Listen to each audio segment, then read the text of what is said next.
Hello friends, சொரக்காயை வச்சு ஒரு interesting sabzi தயிர் போட்டு இது எப்படி பண்ணுறதுங்கிறத பார்க்கலாம். இது ரொட்டி பூரி எல்லாத்தோடையும் நல்லாயிருக்கும், சாதத்தோடையும் ரொம்ப நல்லாயிருக்கும். சொரக்காயை முதல்ல பீல் பண்ணிட்டு நல்லா வாஷ் பண்ணிவிட்டு இந்த மாதிரி சின்ன சின்னதாக கட் பண்ணிக்கணும். கட் பண்ணிட்டு வாஷ் பண்ணிவிட்டு இதில் பாயில் பண்ணி வச்சுக்கணும், உப்பு மஞ்சப்பொடியும் போட்டு. இப்போ ஒரு பேனில் எண்ணெய் விட்டுண்டு ஜீரகம் பெருங்காயமும் தாளித்து கொட்டுக்கணும். கூடவே இஞ்சியும் பச்சை மிளகாயும் கொஞ்சம் பொடி பொடியாக சீவின்ட்டு சேர்த்துக்கணும். அதில் கசூரி மேத்தி ஒரு டேபிள் ஸ்பூன் போட்டுட்டு கொஞ்சமாக சவுட்டை பண்ணினதுக்கு அப்புறமா இந்த வேக வச்ச சுரைக்காயை போட்டணும்.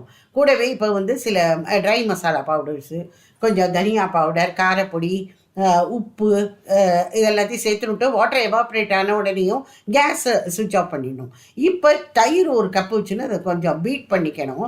அதுக்கப்புறமா இதை சுரைக்காயில் மிக்ஸ் பண்ணிடணும். மேலேருந்து கொத்தமல்லியை தூவி பரமாறத்துக்கு ரெடி.